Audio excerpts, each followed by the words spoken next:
कहानी की शुरुआत होती है 22वीं शताब्दी से। ये वो वक्त है जब ग्लोबल वार्मिंग की वजह से समंदर का स्तर बढ़ चुका है। समंदर के आसपास के जितने भी शहर हैं वो लगभग पूरी तरह से पानी में डूब चुके हैं। धीरे धीरे दुनिया की पॉपुलेशन कम हो रही है। ये वो वक्त भी होता है जब इंसान ने इंटेलिजेंट रोबोट्स बना लिए हैं। यहाँ पर प्रोफेसर एलन को दिखाया जाता है जो सबको एक रोबोट दिखाते हैं जो हूबहू इंसान की तरह होता है। ये इंसान की बातों को समझ सकता है, उसकी हर एक बात का जवाब दे सकता है, साथ ही साथ किसी भी काम को करने में सक्षम है।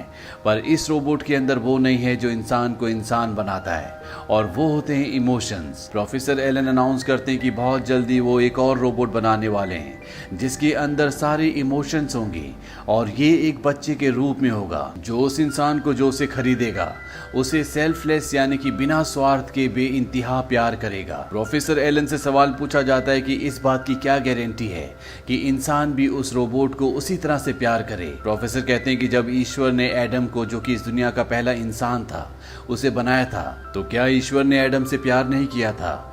इसी कंपनी में एक आदमी काम करता है जिसका नाम हेनरी होता है। हेनरी की पत्नी का नाम मोनिका है। इन दोनों के बेटे मार्टिन को एक स्लीपिंग चैम्बर के अंदर रखा जाता है क्योंकि वो बहुत ज्यादा बीमार है। इस स्लीपिंग चैम्बर के अंदर इंसान की हार्ट रेट, सभी गतिविधियां बहुत स्लो हो जाती हैं। ये एक तरह की कोमा की स्टेट है जिस स्टेट से वापस आना लगभग पूरी तरह से नामुमकिन है। हेनरी और मार्टिन अपने बेटे को बहुत मिस करते हैं। वहीं प्रोफेसर एलन जो पहला ह्यूमन चाइल्ड रोबोट बना चुके हैं जिसके अंदर प्यार है, इमोशंस हैं, वो उसके बारे में अपने एम्प्लॉय हेनरी को बताते हैं और उस रोबोट को हेनरी को दे देते हैं। हेनरी उसे अपने घर ले जाता है।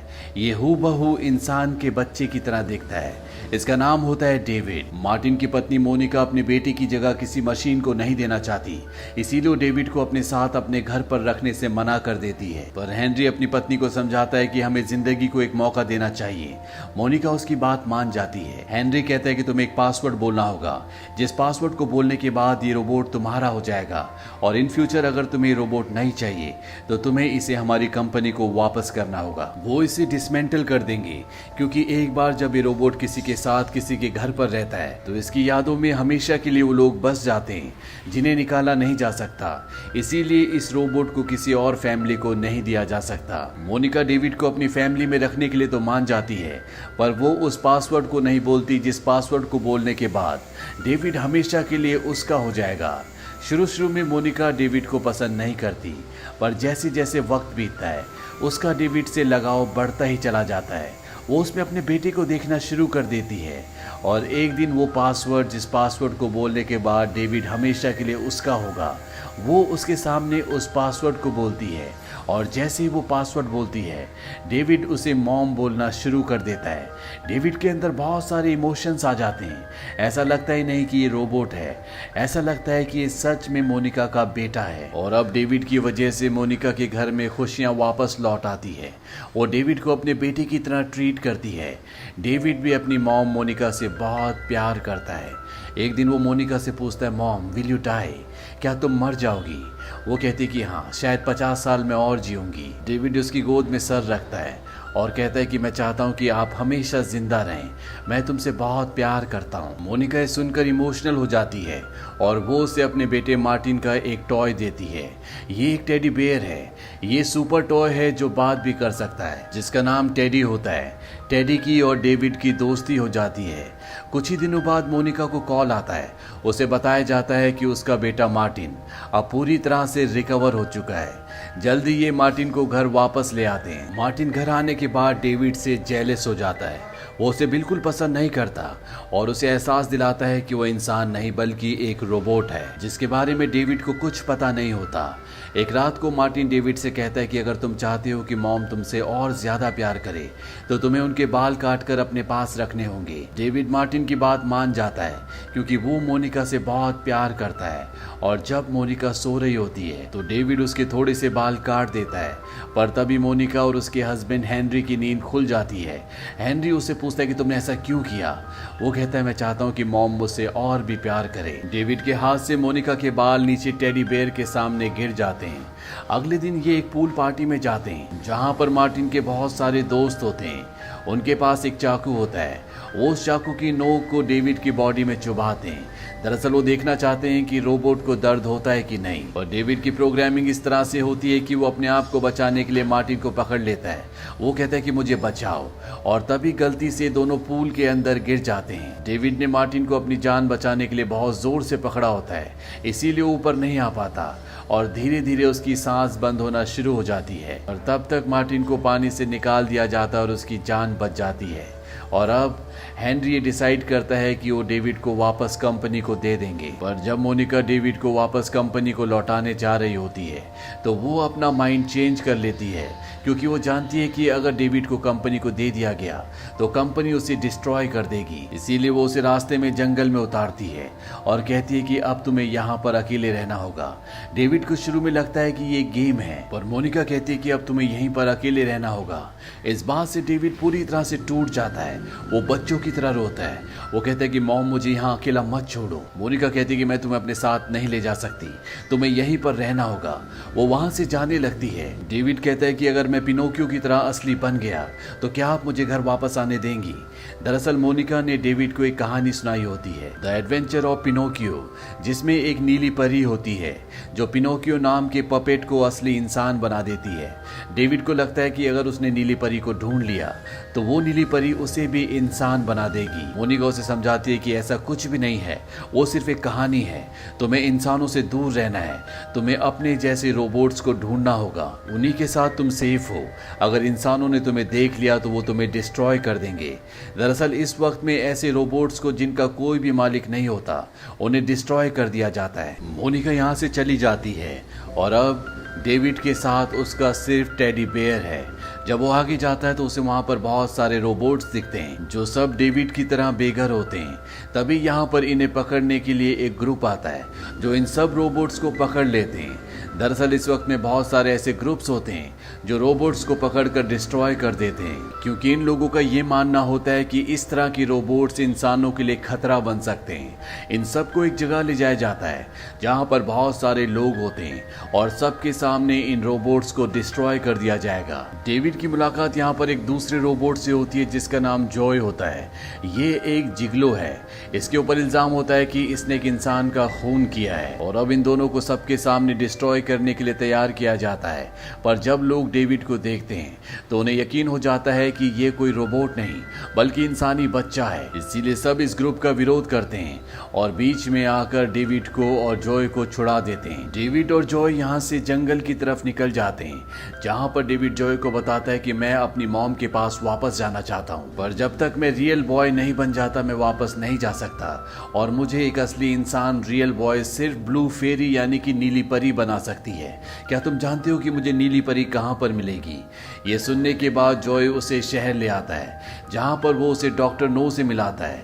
ये एक होलोग्राफिक इमेज होती है जो गूगल की तरह किसी भी सवाल का आंसर हमें दे सकती है। यहाँ पर डेविड उससे पूछता है कि मैं किस तरह से एक रोबोट से इंसान बन सकता हूँ। तभी स्क्रीन पर आंसर लिखा हुआ आता है कि प्रोफेसर एलन हॉबी, जो ये जानते हैं कि किस तरह से एक मशीन को असली इंसान बनाया जा सकता है। प्रोफेसर एलन वही होते हैं जिन्होंने डेविड को बनाया है। डेविड जो से पूछता है कि हम प्रोफेसर एलन से कहाँ पर मिल सकते हैं। जो बताता है कि रॉकफेलर सेंटर, जो कि मैनहट्टन में है। ग्लोबल वार्मिंग के बढ़ने की वजह से पानी का स्तर बढ़ गया है, इसीलिए मैनहट्टन बहुत हद तक पानी में डूब चुका है। जो यहाँ पर पुलिस वालों का एक हेलीकॉप्टर चुराता है और ये दोनों उस जगह पहुंच जाते हैं जहाँ पर इन्हें जाना है। जो डेविड को अलविदा कहकर यहाँ से निकल जाता है और डेविड इस बिल्डिंग के अंदर नीली परी को ढूंढने के लिए निकल पड़ता है, जहाँ पर उसे हूबहू अपने जैसा एक और लड़का दिखता है। डेविड को देखकर बहुत गुस्सा आता है और वो उसे बुरी तरह से मारना शुरू कर देता है, पर ये भी डेविड की तरह एक रोबोट होता है। तभी यहाँ पर प्रोफेसर एलन आते हैं। प्रोफेसर एलन वही है जिन्होंने डेविड को बनाया है, यानी कि वो उसके क्रिएटर हैं। डेविड उनसे पूछता है कि मुझे ब्लू फेरी यानी कि नीली परी से मिलना है, मैं असली का इंसान बनना चाहता हूँ। प्रोफेसर एलन उसे कहते हैं कि तुम असली के इंसान हो, तुम इस दुनिया के वो पहले रोबोट हो जिसके अंदर प्यार, एहसास और हर वो भावना है जो एक इंसान इंसान के अंदर होती है। तुम्हारे अंदर ब्लू फेरी से मिलने की इच्छा थी, जिसे पूरा करने के लिए तुम यहाँ तक पहुंचे। आज से पहले कभी किसी रोबोट ने ऐसा नहीं किया। और जहाँ तक ब्लू फेरी यानी कि नीली परी की बात है, उसका असली जिंदगी से कोई भी वास्ता नहीं है। ये इंसानों की सिर्फ एक कल्पना है। मेरी पूरी टीम तुमसे मिलने के लिए बहुत उत्सुक है। मैं चाहता हूँ कि तुम उनसे मिलो। जाने से पहले प्रोफेसर एलन उसे ये भी बताते हैं कि मैंने जो तुम्हें शक्ल दी है वो हूबहू मेरे बेटे की है। प्रोफेसर एलन डेविड को यहाँ पर छोड़कर अपनी टीम को बुलाने के लिए चले जाते हैं। डेविड यहाँ पर देखता है कि उसी की तरह बहुत सारे रोबोट्स बन चुके हैं। साथ ही साथ यहाँ पर फीमेल रोबोट्स भी बन चुकी है और इन सब को अब डिलीवर किया जाना है।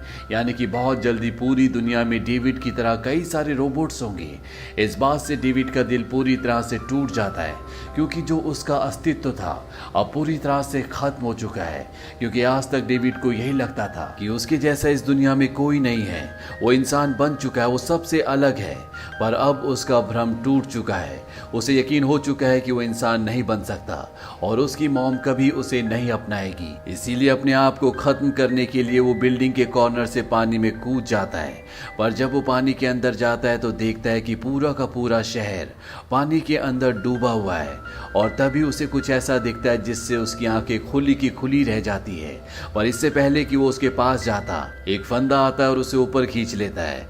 जब डेविड ऊपर पहुंचता है तो वो देखता है कि वहां पर जो है, दरअसल जो ने उसे हेलीकॉप्टर से पानी में कूदते हुए देख लिया था, इसीलिए वो उसे बचा लेता है।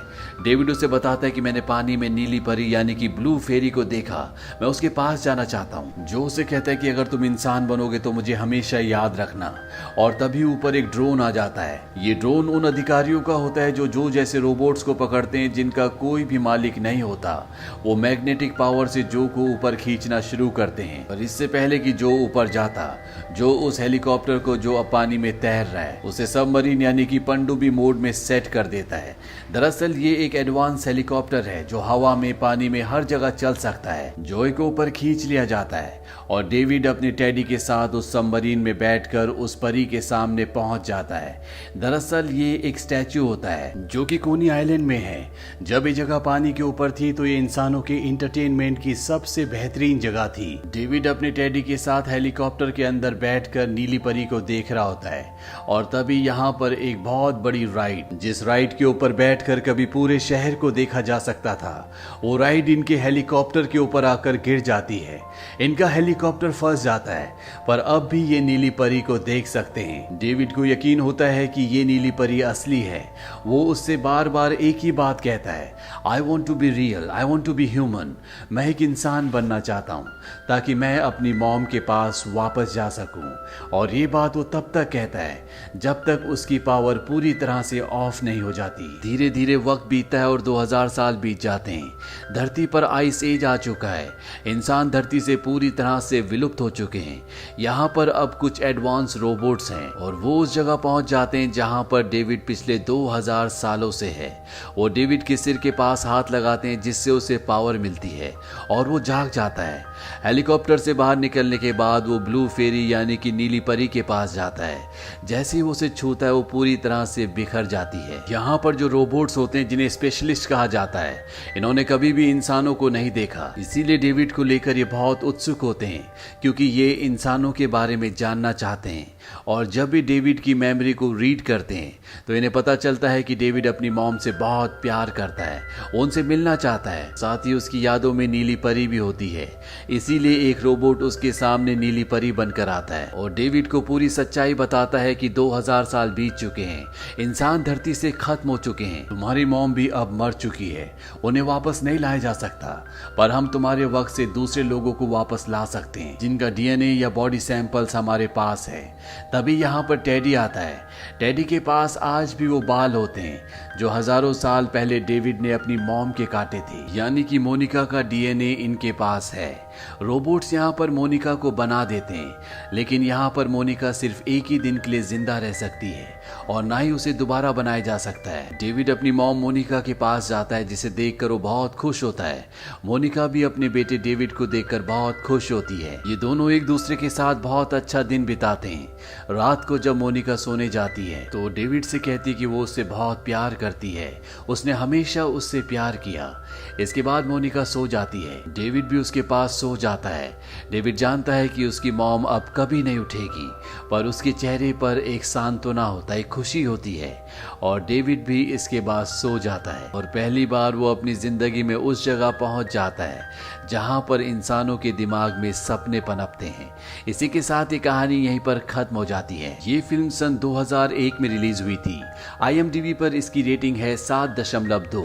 इस फिल्म का बजट था $100 मिलियन और बॉक्स ऑफिस पर इसने कमाई की थी $236 मिलियन की। उम्मीद करते हैं कि ये कहानी आपको पसंद आई होगी।